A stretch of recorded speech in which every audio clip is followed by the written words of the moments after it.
দেখুন, এই কেন্দ্রে লোকসভায় আমরা লড়াই করেছিলাম। ফার্স্ট বার বিধানসভায় নওয়াপাড়া লড়াই করছি। পার্টি আমাকে দায়িত্ব দিয়েছে কি যতগুলো সিট ব্যারাকপুর লোকসভা আছে সবটা জিততে হবে।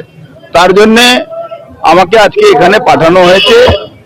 আমার এই এলাকাটা দীর্ঘ আমার জীবনে 19 বছর বয়স থেকে আমি রাজনীতি করি। সিপিএম এর চোখ রাঙানির বিরুদ্ধে এখানকার মানুষকে সংগঠিত করে সিপিএম জামানায় এখানে কিন্তু ভোট থাকতো। সিপিএম এর বিরুদ্ধে আমরা লড়াই করা লোক, আজকে তৃণমূলের বিরুদ্ধে আমরা লড়াই করছি এই কুশাসনকে বাংলা থেকে উপড়ে ফেলার জন্য। বাংলার মানুষ পরিবর্তন চাইছে। আজকে প্রার্থী ঘোষণা করেছে আমাকে, আমি পার্টিকেও ধন্যবাদ জানাবো। আমার সমস্ত যারা ভারতীয় জনতা পার্টি কর্মীরা আছেন, নেতৃত্ব আছেন, সবাইকে ধন্যবাদ জানাচ্ছি। নওয়াপাড়া মানুষের কাছে এসছি যাতে এই কুশাসনের বিরুদ্ধে, এই তোলাবাজদের বিরুদ্ধে, এই পুকুর ভরাট করার বিরুদ্ধে, এই মহিলা নির্যাতনের বিরুদ্ধে আজকে এই নওয়াপাড়াতে যাতে ইন্ডাস্ট্রি আনতে পারি। এই শিউলি মোহনপুর পঞ্চায়েতের জলের অভাব সবসময় থাকে, এই জলের অভাব মেটাবার জন্য যতগুলো কাজ করার সে কাজ আমাদের আগামী দিনে সরকার ডবল ইঞ্জিনের সরকার করবে।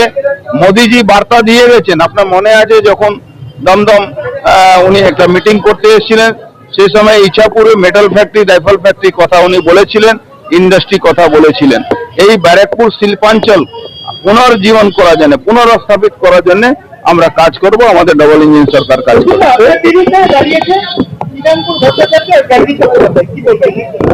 দেখুন, গার্গী চট্টোপাধ্যায় অনেক পুরনো নেতৃত্ব, এসএফআই করা, ডিওয়াইএফ করা, উনি নেতৃত্ব দেন। কিন্তু যে লোকটাকে কথা বলেন দ্বিতীয় নামটা, যে তৃণমূল যাকে দাঁড় করিয়েছে, আমি মনেই করি না সেই লোকটা তৃণমূল ছাড়া অন্য কোনো দল তাকে কোনোদিন কোনো জায়গা দেবে।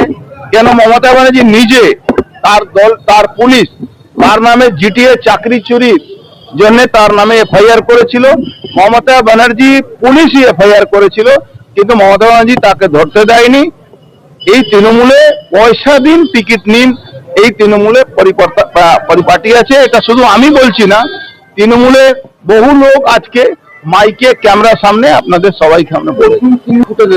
তার বিরুদ্ধে বলছে যে সিংহ এখন ইঁদুরে পরিণত। অন্যদিকে পার্থ ভৌমিক বলছে যে অর্জুন সিং লোকসভা হেরেছিলেন, এটা নতুন প্রজন্মের কাছে আসবে, সেগুলো একবারে কোটান করবে। সে বলতে পারে, বলার কোনো রোগ নেই, কিন্তু আমি এইটুকু বলবো 26-এ সরকার আমরা করব।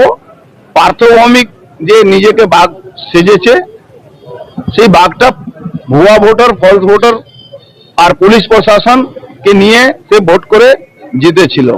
এই পার্থ ভৌমিককে 2019 সালে আমরা এই তৃণমূলকে হারিয়েছিলাম, কিন্তু ভুয়া ভোটার, ফলস ভোটার আর পুলিশ আর গুন্ডা সবাই মিলে এই ভোটটা করেছিল। আজকে 2.25 লাখ ভোট শুধু ব্যারাকপুর লোকসভার মধ্যে বাদ হয়েছে। কারা? যারা মারা গেছেন, যারা triple voter, double voter entry ছিল, সে বাদ হয়েছে। তাহলে পার্থ ভৌমিক আর পুলিশের কারসাজি, যে ফলস ভোটিং করা, মেশিন পাল্টে দেওয়া, এবার কিন্তু ইলেকশন কমিশন বুঝিয়ে দিয়েছে কি যেরকম আমেরিকা আফগানিস্তানের উপরে কার্পেট বম্বিং করতো একটা সময়, সেরকম ইলেকশন কমিশন পশ্চিমবাংলার দুর্নীতির উপরে, পশ্চিমবাংলা গুন্ডার উপরে, পশ্চিমবাংলা পুলিশ আর গুন্ডার যে যৌথ উদ্যোগে যে বাংলা দখল করা উপরে যেভাবে কার্পেট বম্বিং করছে, সেটা মানুষের আস্থা ফিরেছে। মানুষ বাড়ি থেকে বেরিয়ে ভোটটা দেবে। 2026-এ 45,000 ভোট এখানে মাইনাস হয়েছে এখন পর্যন্ত।